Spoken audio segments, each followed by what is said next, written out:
بسم اللہ الرحمن الرحیم رب اشرح لی صدری ویسر لی امری واحلل عقدۃ من لسانی یفقہوا قولی۔ یہ علم کی زیادتی کی دعا ہے اور اللہ رب العزت سے دعا ہے کہ آج جو ہم سبق پڑھ رہے ہیں بورڈ کے پیپر میں آئے، جیسے کہ کبھی کبھار نوٹس آتے ہیں کوشچن نمبر 5 اور اس میں سے 2 کرنے ہوتے ہیں، تو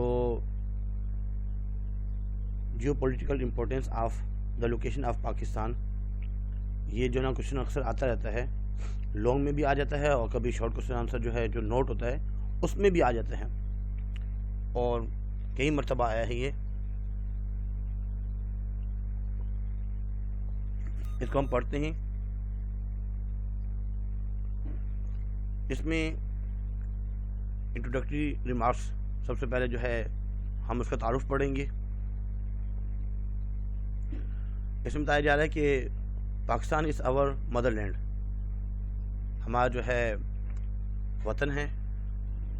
وی got this land after great sacrifice of the Muslim of South Asia,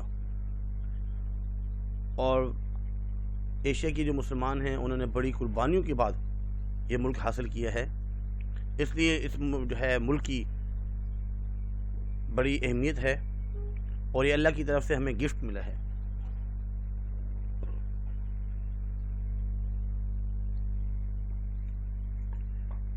last میں لکھا ہوا ہے کہ this is in fact God gifted location,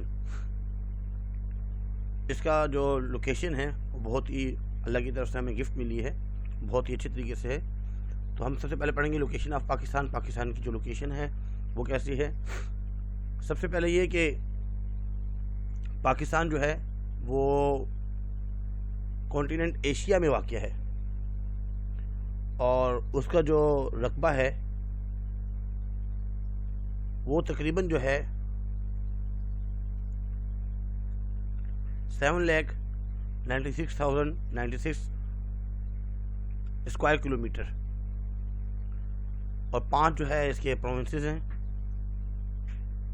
Punjab, Sindh, Balochistan, KPK اور گلگت بلتستان۔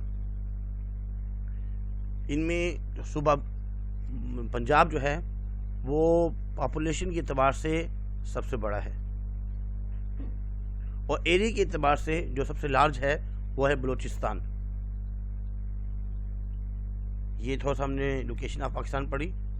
اس کے بعد importance of location of Pakistan, اس کی امپورٹنس کیا ہے۔ ایک تو پولیٹیکل اعتبار سے، اکنومیکل اعتبار سے اس کی کیا امپورٹنس ہے، اس کے بارے میں ہم پڑھتے ہیں۔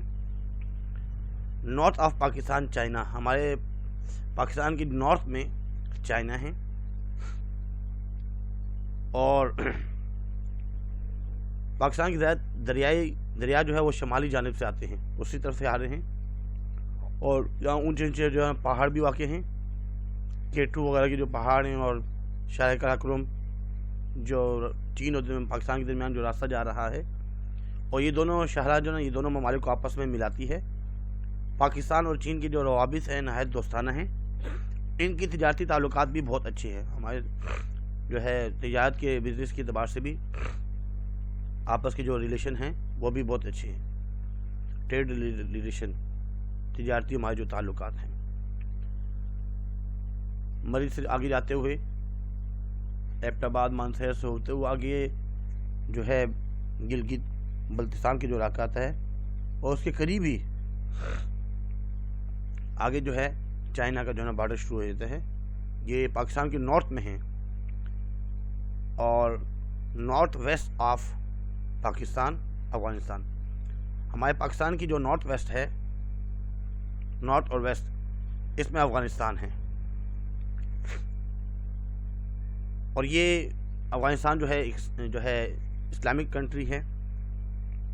پاکستان اور افغانستان کی جو سرحد ہے، باؤنڈری ہے، جس کو ڈیورڈ لائن جو کہلاتی ہے، اور جو پاکستان سے جو مل رہی ہے تقریباً 2252 کلومیٹر لانگ ہے۔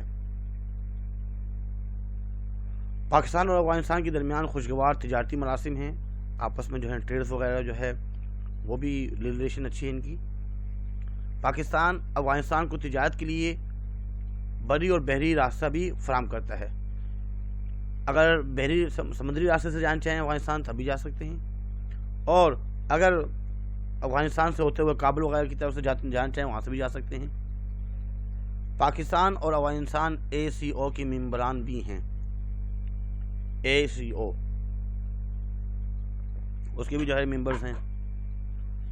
جنوب مغرب ساؤتھ ویسٹ جو ہے اس میں ایران ہے۔ ایران شروع ہی سے ایران کے ساتھ بہت اچھے تعلقات تھے۔ 1947 میں ایران پاکستان کو تسلیم کرنے والا دنیا کا پہلا ملک ہے۔ سب سے پہلے جو ملک ہے وہ ایران، جسے پاکستان کو تسلیم کیا۔ ایران دنیا کے ان ممالک میں سے ہے جہاں تیل کے بے بہا ذخائر پائے جاتے ہیں، بہت زیادہ اس میں تیل ہے، اور ایران بھی ECO کا ممبر ہے۔ جیسے افغانستان جو ECO کا ممبر ہے، ایسے ایران بھی جو ہے اور پاکستان ECO کی ممبرز ہیں۔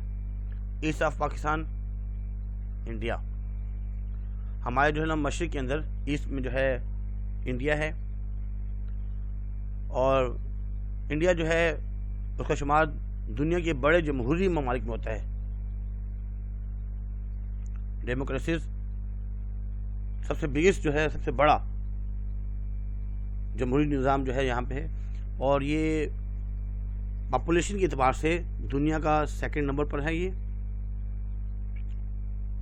اس کے علاوہ پاکستان اور انڈیا کی جو تعلقات ہیں آپس میں وہ بھی خوشگوار ہیں، لیکن ابھی تک جو Kashmir is the main issue between the two countries, ان دونوں ممالک میں جو کشمیر کا مسئلہ ہے ابھی تک چل رہا ہے۔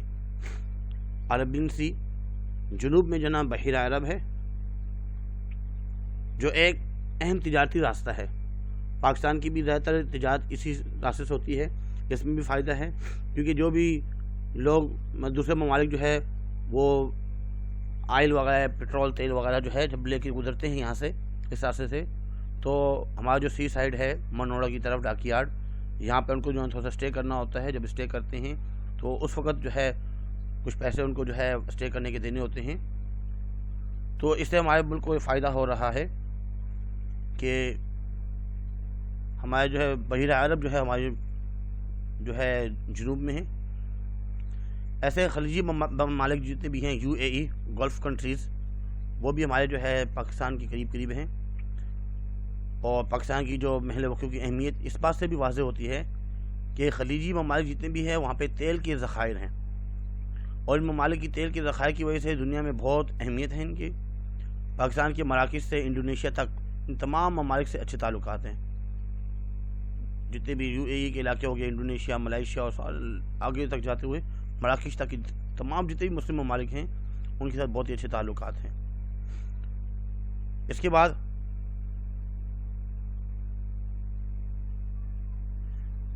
گیس پروٹوکول، گیس کا معاہدہ بھی جو ہے نا پاکستان، افغانستان اور ترکمنستان نے گیس کی فراہمی کے متعلق معاہدہ بھی کیا ہے، جو کہ افغانستان سے پاکستان تک پائپ لائنوں کے ذریعے گیس کی فراہمی کو یقینی بنائیں گے۔ اس سے ان ممالک کے دوستانہ تعلقات اور بھی گہرے ہوں گے۔ اس کے بعد ایک اور جو نمبر ہے کراچی اینڈ انٹرنیشنل پورٹ۔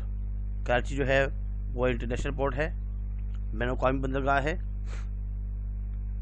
اور بین الاقوامی جو ہے نا یہ جو ہے ہوائی اڈہ بھی ہے، اور سی پورٹ بھی ہے، ایئرپورٹ بھی ہے، دونوں ہیں، اور یہ یورپ کو ایشیا سے ہوائی اور بحری راستوں سے ملاتا ہے۔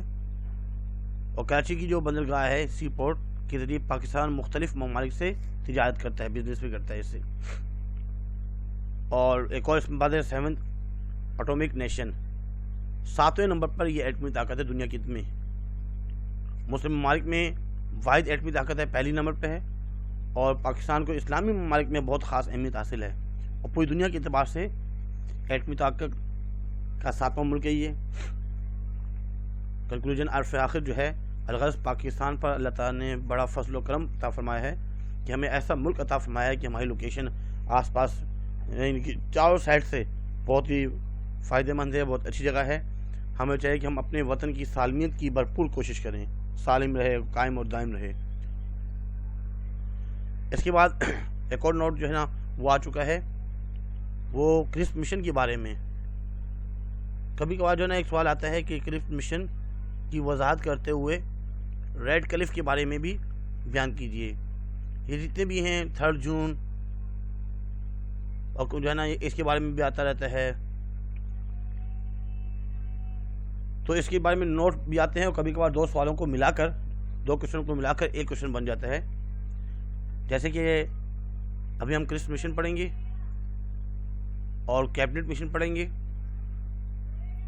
اس کے بعد دا انڈیا انڈیپینڈنس ایکٹ 1947، اور لاسٹ میں ہم جو ہے ریڈ کلف ایوارڈ، اس کے بارے میں ہم پڑھیں گے۔ سب سے پہلے ہم کرسپ مشن کب شروع ہوئی، اس کی وجہ کیا تھی، اس کو ہم پڑھتے ہیں۔ 2-3 باتیں ہمارے ذہن میں ہونی چاہیے کہ کرسپ مشن جو ہے اس کا مقصد کیا تھا، انٹروڈکشن کے بارے میں پتہ ہونی چاہیے۔ پہلی بات، 1940 میں 1940 میں قرارداد پاکستان، ریزولیوشن آف پاکستان ہوا، جب پاکستان کے لیے سوچا گیا کہ بھائی پاکستان ملک بنانا چاہیے، یہ طے ہو گیا تھا 1940 میں۔ اب ہندوؤں اور مسلمانوں کے درمیان جو ہے وہ سیاسی تعطلات شروع ہو گئے، جنگ جڑپیں سیاست کے اعتبار سے کہ بھائی ہمیں اپنا ملک بنانا ہے۔ تو اس سیاست کی جو تعطل کو ختم کرنے کے لیے برٹش گورنمنٹ نے سر اسٹیفورڈ کرسپ کو بھیجا کہ جا کے جو ہے بڑے بڑے جو رہنما ہیں، لیڈر ہیں کانگریس کے اور مسلم لیگ کے، ان سے آپ جا کے ملیں اور ان کو سمجھائیں کہ بھائی اس طریقے سے جو ہے سیاست کے جو معاملات ہیں اس کو حل کریں اور مل جل کر رہیں۔ دوسری بات، 1857 سے لے کر ابھی تک حالانکہ بات آ گئی تھی کہ بھائی مسلمانوں کے لیے الگ ملک بنے گا اور ہندوستان کے لیے الگ ملک، لیکن اس کے باوجود یہ قبضہ کرنا چاہتے تھے، مزید جو ہے نا وہاں پہ حکومت کرنا چاہ رہے تھے۔ اور تیسری بات، سیکنڈ ورلڈ وار میں جاپانی فوجیں جو ہیں وہ انڈونیشیا، ملائیشیا پر وہ قبضہ تو کر چکی تھی، برما بھی انہوں نے قبضہ کر لیا تھا۔ اب وہ ہندوستان پر جاپانی حملے جو ہے نا ان کا خطرہ تھا، اور اسٹیفورڈ کرسپ جو آئے تھے وہ یہ بھی کہنے آئے تھے کہ اس حملے کی سدباب کے لیے عوامی حمایت ضروری ہے۔ عوام الناس کو، ہندوستان کی جو عوام الناس ہیں، برصغیر کی جو ہے نا عوام الناس ہیں، ان کو ہمارے ساتھ مل کر اس حملے کو روکنا ہوگا، جاپانی جو حملے ہوں گے۔ یہ 3-4 باتیں تھیں۔ اس کے بعد جو ہے کرسپ مشن کی جو ہے نا تجاویز ہیں، پروپوزل آف کرسپ مشن، کیا کیا باتیں تھیں اس میں۔ پہلی بات، جیسے ہی جنگ ختم ہوگی ایک آئین تیار کیا جائے گا اور ایک منتخب شدہ آئین ساز اسمبلی کا قیام بھی عمل میں لایا جائے گا، پہلی بات۔ دوسری بات، جنگ کے دوران جب تک جنگ چلتی رہے گی تو آئین میں کوئی تبدیلی نہیں لائی جائے گی۔ تیسری بات، ملک کا جو دفاع ہے تو تمام ذمہ داریاں جو ہے وہ حکومت برطانیہ کے پاس رہے گی۔ یہ بات گڑبڑ تھی کہ تمام ذمہ داریاں جو ہے وہ حکومت برطانیہ کے پاس رہیں گی، اور آئین جو بنے گا وہ فیڈرل سسٹم کے مطابق ہوگا، اور جتنے بھی جو دوسری جو ہے مینورٹیز ہیں، جو ہے اقلیت میں ہیں، جیسے سکھ ہو گئے اور پارسی وغیرہ مسلمان، ان کے بھی حقوق کا تحفظ کیا جائے گا۔ نمبر 5، وائسرائے کی انتظامی کونسل سیاسی جماعتوں کی نمائندوں پر مشتمل ہوگی۔ سیاسی جماعتیں جو مسلم لیگ اور کانگریس وغیرہ، اس میں بھی جو ہے نا سیاسی لیڈر تو ہوں گے، لیکن انتظامات جو ہے وہ وائسرائے کے پاس ہوگا، برٹش گورنمنٹ کے پاس۔ ان تمام انہوں نے ایک بات کی تھی، جو جتنی بھی تجاویز پیش کی گئی ہیں، یا تو مکمل طور پر ان کو مانیں یا اس کو مسترد کر دیں۔ اس میں ترمیم نہیں کی جائے گی، رد و بدل اور تبدیلی نہیں کی جائے گی، کمی اور زیادتی نہیں کی جائے گی، بس یہی ہے، اسی پر عمل کرنا ہوگا یا نہیں کرو۔ اس میں جو ہے پاکستان کو جزوی طور پر تسلیم کیا گیا تھا، مکمل طور پر تسلیم ہی نہیں کیا، اور قومی حکومت کو محدود اختیارات دیے گئے تھے۔ مکمل اختیارات جو ہے وہ حکومت برطانیہ کے پاس کہا گیا کہ رہیں گے۔ اس کا مقصد اصل میں ہندوستان میں ایک یونین قائم کرنا تھا، ان کے آپس میں اتحاد رہے، اپنی یونین رہے، اور اپنے واسطے وہاں سے آتے رہے، اور اس پر جو ہے مزید حکومت کرتے رہے یہاں پر۔ اس لیے کانگریس اور مسلم لیگ دونوں جماعتوں نے کرسپ مشن کی جو تجاویز تھی اس کو مسترد کر دیا، ماننے کے لیے تیار نہیں ہوئے۔ اس کے بعد کیبنٹ مشن، یہ مارچ 1946، وہ 1942 میں کرسپ مشن، اور کیبنٹ مشن جو ہے وہ 1946 میں۔ اس میں بھی دو تین باتیں تھی۔ اصل میں برٹش گورنمنٹ یہ چاہتی تھی کہ ان کی جو مسائل چل رہے ہیں مسلمانوں کے اور ہندوؤں کے الگ ملک بنانے کے لیے، یہ ختم ہو جائیں۔ اس لیے انہوں نے جو ہے سیاسی اور آئینی مسئلے، ایک آئین وغیرہ بھی بنانے تھے، اپنے قوانین کانسٹیٹیوشن بنانے تھے، تو ان کے مسئلے کو حل کرنے کے لیے 3 بڑے بڑے وزراء کو وہاں سے بھیجا، اور وہ 24 مارچ کو 24 مارچ 1946 کو دہلی میں پہنچے، اور ہمارے جتنے بھی کانگریس اور مسلم لیگ کے بڑے بڑے جو قائدین تھے، رہنما تھے، ان سے گفت و شنید کی، بات چیت کی، مذاکرات کیے، لیکن مذاکرات کے بعد کوئی حل نہ نکلا، تو انہوں نے اپنی کچھ تجاویز پیش کی۔ اس میں ایک چیز یہ بتانی ہے کہ جو کیبنٹ مشن کے جو ممبران آئے تھے کون کون سے تھے، جو 3 بڑے بڑے آئے تھے۔ ایک تو جو سربراہ تھا، ان کا لیڈر تھا، اس کا نام تھا، وہ وزیر ہند کا پورا وزیر تھا، اس کا نام تھا پیٹرک لارنس، اور دوسرا جو وزیر تجارت تھا سر اسٹیفن کرپس، اور وزیر بحریہ نیوی کا جو وزیر اے وی الیگزینڈر،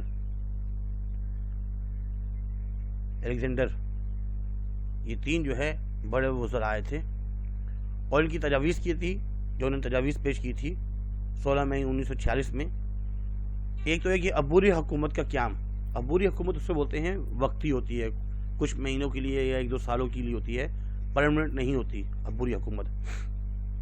تو وہ یہ چاہتے تھے کہ بھائی ہم یہاں پہ عبوری حکومت کا قیام کرنا چاہتے ہیں، جب تک آپ لوگ اپنے ملک نہیں بنتے تو عبوری حکومت چلے گی۔ دوسری بات جو مسلمانوں کے فائدہ مند یہ تھی کہ صوبوں کی جو ہے نا گروپ بندی کی جائے گی، جو مسلمانوں کے صوبے ہیں یا ہندوؤں کے صوبے ہیں وہ الگ الگ کیے جائیں گے، صوبوں کی گروپ بندی، دستور سازی، قوانین بنائے جائیں گے، آئین بنائے جائیں گے، کانسٹیٹیوشن بنائی جائے گی، اس پہ کام ہوگا، اور الگ حکومت قائم کرنے کے اصول، اگر آپ جب تک آپ کی حکومتیں بنتی نہیں ہیں اس وقت تک اصول کیا کیا ہوں گے وہ تمام چیزیں۔ لیکن یہ باتیں پیش کی گئی۔ مسلم لیگ نے اس مشن کو قبول کر لیا تھا، کیونکہ اس میں جو گروپ بندی کی جو تجویز تھی یہ پاکستان کے قائم اور کا امکان ہو سکتا تھا، مگر بعد میں مسلم لیگ نے اس سے مسترد کر دیا، جبکہ اس نے 25 جون کو کانگریس ورکنگ کمیٹی نے پلان کے پہلے حصے کو منظور کرتے ہوئے، جن کا تعلق آئین سازی سے تھا، عبوری حکومت میں برابری کی بنیاد پر شریک ہونے سے انکار کر دیا۔ وہ نہیں چاہتے تھے کہ انگریز بھی ہمارے برابر ہوں، اور انہوں نے اس لیے اس کو انکار کر دیا، کیونکہ انگریز وہ ہندو جو ہے وہ خود حکومت کرنا چاہ رہے تھے۔ اس کے بعد Indian independence act 1947، cabinet mission بھی ناکام ہوئی، تو اب جو ہے 4 جولائی 1947 کو، کیونکہ اس سے پہلے 3 جون 1947 کو یہ بات ایک پلان بن گیا تھا کہ ٹھیک ہے دونوں ملک جو ہے وہ الگ الگ اس کو بنائے جائیں گے، مسلمانوں کے لیے الگ ملک ہوگا اور ہندوؤں کے لیے ایک الگ ملک ہوگا۔ یہ 3 جون کو تو فائنل ہو گیا تھا۔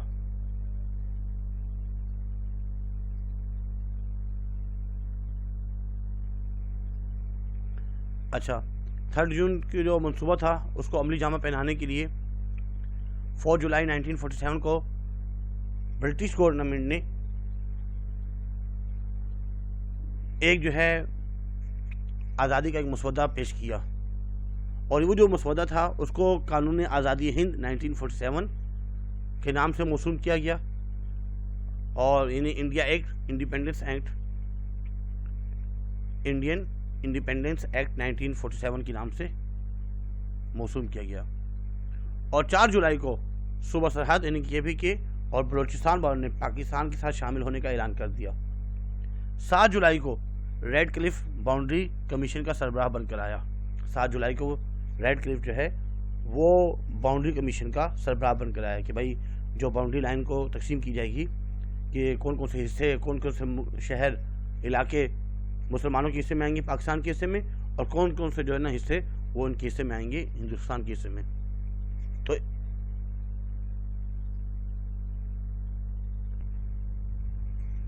اچھا، اس میں ایک بات یہ بھی تھی کہ کچھ دفعات پیش کیے گئے تھے کچھ پوائنٹس جو ہے نا important points of the act. اس ایکٹ میں کون کون سے پوائنٹس تھے؟ ایک تو یہ بات کی گئی تھی کہ دونوں ریاستیں جو ہے نا ان کو تقسیم کر دی جائے. برطانوی ہند کو دو آزاد ریاستوں میں تقسیم کر دی جائے. دوسری بات، برطانیہ کی حکومت کو ان دونوں ممالک کے کسی حصے اور کسی معاملات پر عمل داری نہیں ہوگی. اب وہ جو ہے نا اس پر ان کا کوئی عمل دخل نہیں ہوگا ہندوستان اور پاکستان میں، یعنی برٹش حکومت کا کوئی بھی نہیں ہوگا. تیسری بات، دونوں ممالک کے قانون ساز اداروں کو اپنے اپنے ملک کے لیے قانون بنانے کا اختیار ہے. اگر وہ اپنے لیے ملک جو ہے نا اپنے لیے قوانین بنانا چاہیں، کانسٹیٹیوشن بنانا چاہیں، ان کو اختیار ہے، وہ بنا سکتے ہیں. نمبر 4، جب تک قانون نہیں فائنل ہوتے، آئین نہیں بنتے، اس وقت تک انڈیا ایکٹ 1935 کے جو قوانین تھے وہی چلیں گے. اور نمبر 5 میں جو بات کی گئی تھی وہ یہ بات کی گئی تھی کہ کمیشن کی جو رپورٹ ہوگی اس کو فائنل جو ہے نا جو اس کی حد بندی ہے وہ یعنی کہ ریڈ کلف کے جو کمیشن کی جو ہے وہ فائنل باؤنڈری کا جو کمیشن ہے کہ سربراہ ریڈ کلف ہی فائنل کرے گا. نمبر 6 میں بات بتائی گئی تھی کہ برٹش گورنمنٹ میں ایک عہدہ ہوتا تھا وزارت ہند، تو وہ وزیر ہند کا جو ہے نا شعبہ عہدہ جو ہے وہ ختم کر دیا جائے گا. اور لاسٹ میں تھا کہ اس ایکٹ نے ہندوستان پر برطانوی بالادستی اور تسلط کو ختم کر دیا. اب برطانوی کا کوئی اس میں عمل دخل نہیں ہوگا اور بالادستی ان کی ختم کر دی گئی. اس کے بعد ہے ریڈ کلف. ریڈ کلف میں ہم نے کیا کی چیزیں پڑھنی ہیں؟ ایک تو یہ کہ بھائی 3 جون 1947 کے جو جاری کردہ اعلان تھا اس میں بات ہو گئی تھی کہ بھائی ٹھیک ہے مسلمانوں کا ایک الگ ملک ہوگا اور ہندوستان ہندوؤں کا ایک الگ ملک ہوگا، یہ بات طے ہوگی. تو حکومت برطانیہ نے برصغیر کی تقسیم کے لیے انگریز ماہر قانون وکیل کو باؤنڈری کمیشن کا سربراہ بنا کر ہندوستان بھیجا، جس کا نام سر سیرل ریڈ کلف تھا. اس کی معاونت کے لیے ہندو اور مسلم نمائندے مقرر کیے گئے، یعنی کچھ جو ہے نا ہندو کے اور کچھ مسلم لیگ سے اور کچھ کانگریس سے جو ہے کچھ نمائندے مقرر کر دیے گئے کہ وہ ان کے ساتھ معاونت کے ساتھ جو ہے وہ جو ہے باؤنڈری کی فائنل کریں گے. اور تقسیم کا سب سے بڑا مرحلہ جو ہے وہ پنجاب اور بنگال کے لیے تھا، کیونکہ ہندو اور مسلمان آباد تھے. بنگال میں جو ہے بنگال میں وہ ہندو بھی ہیں اور مسلمان بھی ہیں. اب وہاں پہ جو ہے کس طریقے سے تقسیم کیا جائے کہ کچھ جو حصہ جو ہے جہاں پہ زیادہ ہندو ہیں وہ ہندوستان کو ملا جائے اور جہاں پہ زیادہ جو ہے مسلمان ہیں وہ پاکستان کو حصہ دیا جائے. اور پنجاب میں بھی، کیونکہ پنجاب میں اکثر جو ہے یہ صوبہ ایسا تھا اس میں سکھ بھی بہت زیادہ تھے اور مسلمان بھی بہت زیادہ تھے. اب جو سکھ جو ہیں وہ زیادہ تر جو ہے نا ان کے حصے میں آئے، ہندوستان کے حصے میں آئے، اور مسلمانوں کے حصے میں پاکستان جو ہے وہ مسلمانوں کے حصے میں آئے. تو یہ بھی بڑا مسئلہ تھا. سرحد کمیشن جو ہے بنگال اور پنجاب کی تقسیم کے لیے 2 الگ الگ سرحدی کمیشن مقرر کیے گئے، الگ الگ سرحدی کمیشن، جن میں 2 نمائندے مسلم لیگ کے اور 2 نمائندے کانگریس کے تھے. اور یہ حضرات ہائی کورٹوں کے جج تھے. دونوں کمیشنوں کا صدر جو ہے وہ ریڈ کلف مقرر ہوا، کیونکہ فائنل جو ہے وہ ریڈ کلف ہی نے کرنا تھا. دین محمد وہ آن بہاف آف پاکستان اور محمد منیر آن بہاف آف پاکستان مقرر ہوئے تھے یہ ممبرز پنجاب باؤنڈری کمیشن کے لیے. اور مہر چند مہاجان یہ آن بہاف آن انڈیا اور تیج سنگھ آن بہاف آف انڈیا، یہ جو ہے 2 جو ہے کانگریس کی طرف سے اور 2 جو ہے مسلم لیگ کی طرف سے یہ ممبرز تھے پنجاب باؤنڈری کمیشن کے. ایسے ہی member of the Bengal boundary commission اس کے بھی ممبرز بنے.